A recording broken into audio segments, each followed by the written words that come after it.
You can hate how you look on camera. You can hate the sound of your voice. You can even convince yourself that video just isn't for you. But here is the uncomfortable truth. If you're not on video, you don't exist to your audience. Every platform is now a video platform. Every buyer makes decisions through video. And every entrepreneur who keeps hiding behind Canva PDFs and Instagram graphics is slowly making themselves invisible. In today's episode of the podcast, we're breaking the seal on your biggest hangups, the perfectionism, the fear of judgment, the overthinking, and showing you the single shift that instantly makes video feel natural. Stop trying to be perfect and start telling a real story people can trust. Your story.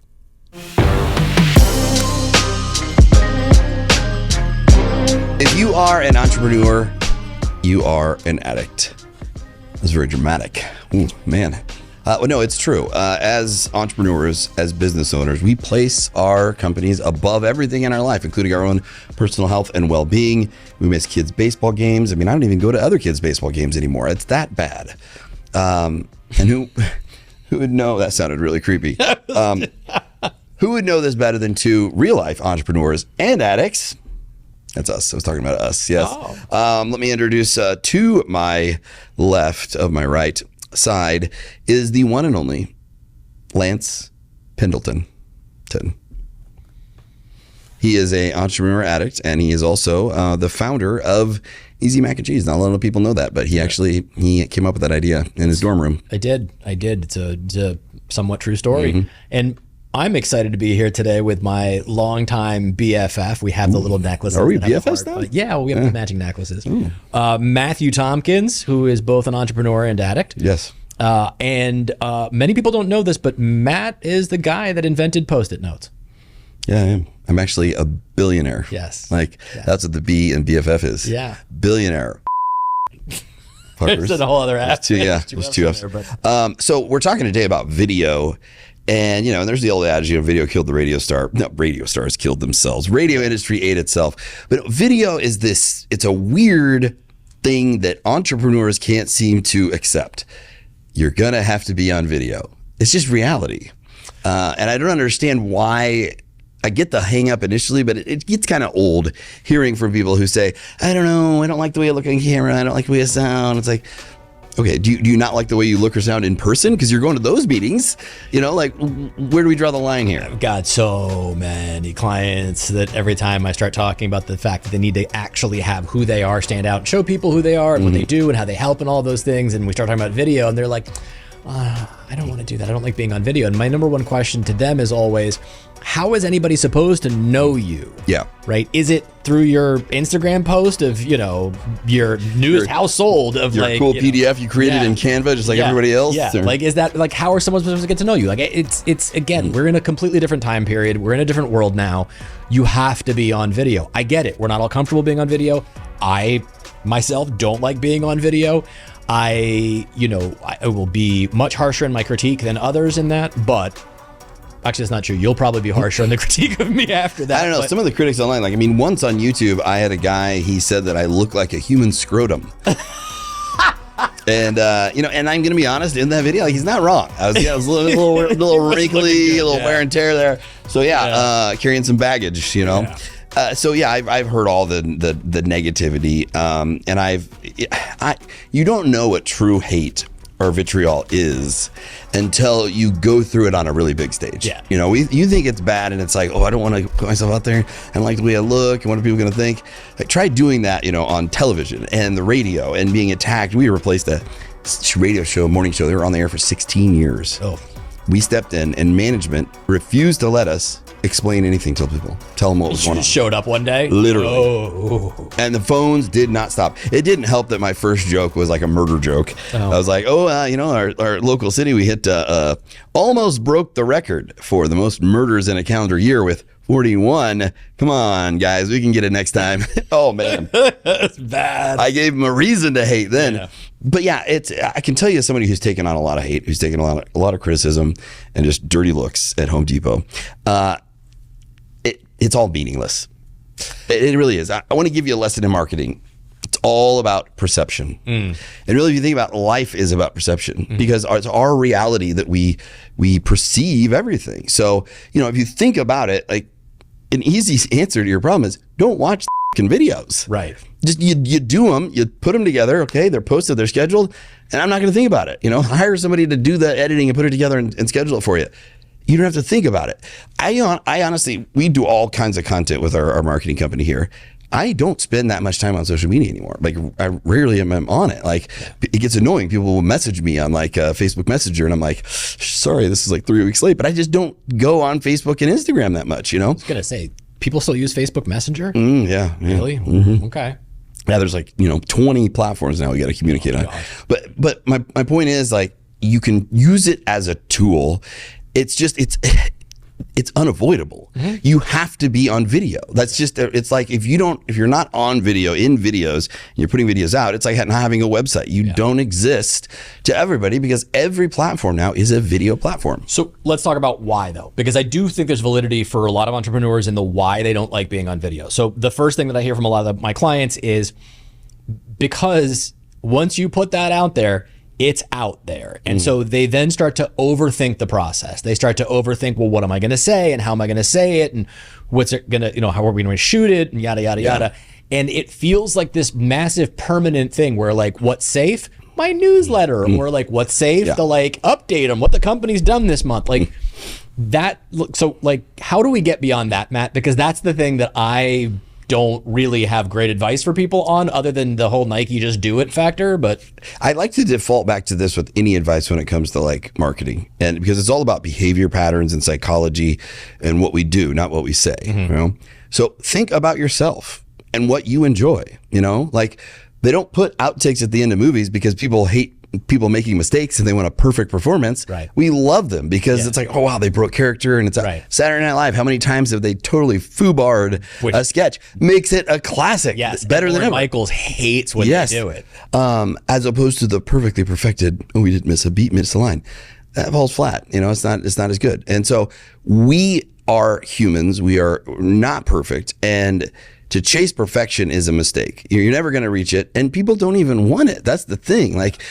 This is when I coach people who are doing podcasts for the first time, and I would say like, just you make a mistake, literally acknowledge the F up right there on the spot. Like, you know what? I totally just messed up that entire intro because I'm an idiot. I've never done this before. This is only my second episode. Let me do that again. Like that's going to make you endearing. It's going to make people trust you, and that's really the goal here. The goal is just like with a meeting in person. What do you want to do? You want to build trust, that relationship. Video is how you can build trust with people, and you can add that on to an in-person meeting, or you can have that relationship with strangers you've never met. That's the power of video. But you got to put it out there, and then it's not going to be perfect. It's going to be messy. Your first 20 videos are going to suck, and you're going to want to blame YouTube. You're going to say, well, YouTube is no, YouTube isn't the problem. It's your videos. Your videos suck. Like your videos aren't that good, or your videos may be really good, but they're not hitting your targeted persona. Like they're not resonating with the right audience you want. So you have to just kind of take a step back and realize, okay, I'm going to look at this just strictly see the forest for the trees, or the trees for the forest, whatever it is. Big picture. This week we were talking to a client, and this exactly plays into what you're talking about. Part of the conversation they were having was they really wanted to appeal to new employees, people that they could hire and bring in. And they were saying that, industry-wide, based on their industry, things were down, morale was down, the economy wasn't looking great, and all these things. So they really wanted to find a way to appeal to potential new employees, to bring them on board, to say, look, we're a great company. And they put their focus on this idea that we've been in the top 20 for the past 6 years, I think it was. And they were like, we want to record things that we can put out there about us being in the top 20. And I was like, okay, but that's not really going to make somebody go, oh, well, I want to go work for you because you've been in the top 20 for 6 straight years. Why? Because there's 19 other companies that are in that top 20 that have probably also been there for 6, 8, or 10 years. And it doesn't connect to anything. So my suggestion was, why don't you do a little bit of a campaign for the people that are already drivers? Have them record videos of them with their families about why they love what they do, why they appreciate working in that company, what's meaningful to them. Yeah. Run a little contest. Maybe you do like an extra week of vacation, right, for people and stuff like that, for the winner of whatever that is. And then take all of that, use that as the point, so that it's not just we're the best, it's here's why people love what we do, here's what's real, and why does it matter? Yeah, I think it all boils down to the simple approach of you're telling a story. We're always telling a story. There's facts everywhere, but humans don't absorb facts. Just, okay, facts, here's how to do it. Step 1, 2, 3. It's tell me a story that packages the facts in it so that I can recall it. I can remember it. That's just how we operate. The human story, that's what life is about, is stories. And so when you talk about the why, the reason why, I've seen this as a great example. He's an entrepreneur. He started out as a real estate agent. And it's what I always tell real estate agents to do, because agents will try and focus on like, I sold the house in 4 days and this and that. And like, no, like, people need to know why they should trust you. So he went out and he took the approach of he's a veteran, a former served in the military. And he went out and he said, listen, I love helping veterans because I'm a veteran and I love helping these families. And then he would share the stories of these families he would help. And then other families who are veterans would see it and go, man, hey, he's the guy that helps the veterans. Yeah. I'm going to go to him when I need a house. And all of a sudden he became one of the most successful real estate agents simply by telling his story. And video is so powerful because it allows you to do that and reach literally tens, if not hundreds of thousands of people. And I'm saying, like, you can go on your YouTube channel now, start it from scratch. And if you follow like our roadmap, 60 days from now, you're going to reach 50, 60,000 people. And that's the impact of like using shorts and everything strategically. But it all boils down to just telling your story. That's really all you need to do. This would be helpful to me because this is a project I'm working on myself for my own parts of my business. And this is your area of expertise. Explain to me length, time. Yeah. Right. When it comes to video, tell me a little bit about time, why it matters, and in current day, what is good. My favorite quote I stole from Jerry Seinfeld, who stole it from somebody else that's unknown, is there's no such thing as too long, only too boring. Okay. So it's all about engagement. That means, do you have people's attention? That's what everything online is. Everybody's competing for people's attention, you know? So when you look at length, okay, there's gonna be certain different things, algorithms are designed to feed into just human nature and how we consume things. So, you know, reels on Facebook, Instagram, you know, 15 to 30 seconds is usually optimal performance, but you're gonna have some longer ones. Like I've watched the ones where it's like motivational statements, like 7 things you need to know about life. And it's like some guy on a unicycle and then some guy's like melting his pecs and like nothing has anything to do with anything, but I'm like, I'm into this. And I'll watch it for like a full minute. This is something I was going to bring up anyhow as kind of a takeaway. We could put this in the show notes for people to download for free. It's just 3 simple things. Using video as the analogy, it's the 3 tripods of any video, any marketing campaign really. And that is, okay, who is the person, the audience you're trying to reach? And then what media, what platform are they on? How are you going to get that message to them? And then what is that message? Those are the only 3 things you really need to worry about. It's just the person, the audience, the audience, the platform, and then the message. And if you craft all those things, you know, you start with who's the person, figure that out first. Yeah. Trust me, it will come together. You won't question things as much as like, okay, how long is this? Because there is no answer. Like I can tell you like YouTube, 8 to 12 minutes is where we see retention drop off. And I can tell you what a good retention percentage is. And like, I can tell you what podcasts that, you know, okay, new podcast hit 15 to 20 minutes. That's when the consumption rate, as they call it there, the engagement starts to tailor off pretty quick. But like, that's not what you should go by. You should focus on the quality, the substance. And when I say that, I don't mean the fancy production, you know, I mean like, what is the story that you're telling and how are you connecting with that person? And then as you've done this, I've done it, I get sucked into long form content all the time. We don't have it short attention spans. That's by the way. How many times like have I watched or you watched 10 straight hours of a Netflix show that we're binging? Like, I mean, 100%, yeah, it's like 100%. If we're into it, we're into it. Yeah. But that's the thing. Those shows get angry, by the way, when there isn't something that I can get sucked. Really, like, I travel a lot. And it's like, there's nothing to watch on the plane. And I'm like, I don't have something I'm into and it pisses me off. So yeah, that's a really good, I never thought about. That's a really good call out. Yeah. That myth of we have short attention spans. It's less than a goldfish. It's like 0.5 seconds. Like, no, if it's content, yes, then it is short, but that's because it's bad content. If it's a great show, and that's the thing, all these shows and these streaming platforms, what they did brilliantly, it really proves my point here of like niching down, being specific to one audience, one person, right? And then super serving them what they really want. All these streaming platforms, when they came out, everybody's like, who's going to sign up for all these things, right? And what they wanted is advertisers realized they make a lot more money off of a smaller but more loyal audience. That's true. That's where you make the money. The big, ABCs, or it's like, we got 20,000 people, 20 million people tuning in, but they're just passive, casual. No, if you had 2,000 people who are hardcore, like brand loyal to the end, ride or die, that's what you want. And that's what they did on these platforms with these shows.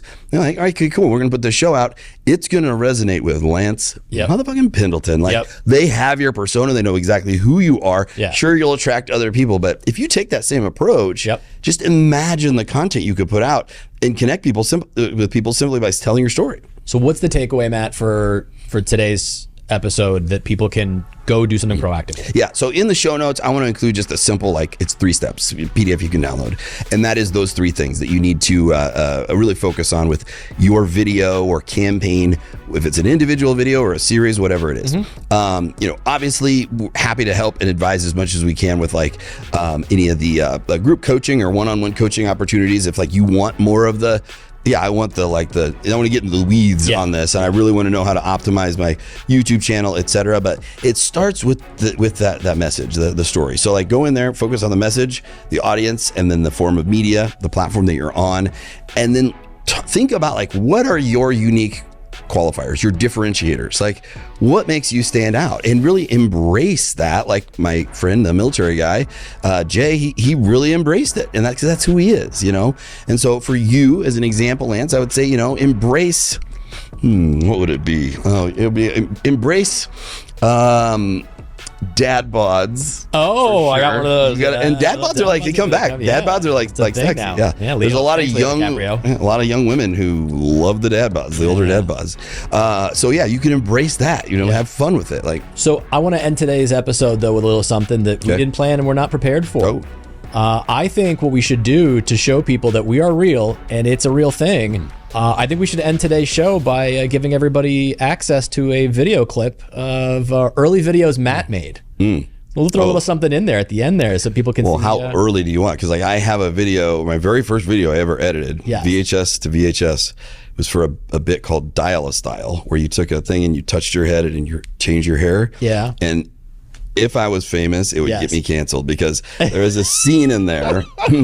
I mean, I play Rocky Balboa where I'm like, hey, yo, it's me, Balboa. And then and the next one, but then there was one we did slow motion, we're running. It was the, what's that? The one, I mean, you're from Connecticut. You would know this stuff with the running movie that was in the 80s. The Running Man? No. The running movie where they're throwing track. You're talking about Chariots of Fire. Chariots, right. That music's playing. I'm running in slow motion. And then my dad's running in slow motion backwards. So it looks like I passed. We were just doing weird creative stuff. But then we did a scene where I portrayed an individual from Asia. Oh, boy. And we did the classic Godzilla overdub bit where I'm going, and then my dad off camera is doing the voice, a horribly offensive Asian accent. So let's not give them that one, but I'd love to throw in the one that you shared this morning with everybody. Oh, that works too. I mean, that's fine. In there, just a little something so you can see that videos. Now that I think about it, I don't think I would get canceled. I think my dad would get canceled. So I'm down. I don't care. Yeah. No, I mean, you could check out if you really want to see some squirrely, weird videos in a totally different version of me. Omaha Live. It's at Live from Omaha is our YouTube channel. It's still up. It was our sketch comedy TV show. That was where my brother and I kind of started cutting our teeth with some really weird stuff. Some funny stuff in there, obviously, but or it wouldn't have been on TV for very long. But check that out if you want to see some weird stuff. We can put a link in the show notes, and then I'll check on that. You don't think I should do it? No? I think that's probably going to be good. Maybe next episode. All right. Well, shoot. Bye, y'all. This is what always happens. I have these ideas, and then I know I run with them, and then they backfire. But you know what we're doing here, Matt? We're trying to help you. What? My business. You got it. Oh, I get what you. It took a minute. I know. Yeah, because we help them. Okay. Hey, if this episode finally convinced you to stop avoiding video and actually show up as yourself, take the next step. Inside the Entrepreneur Addict app, we give you simple frameworks to shape your message, find your audience, and tell the kind of story that video was built for. Download the app for free or click on the link in the description here and start creating video content that people actually connect with and that brings in real results.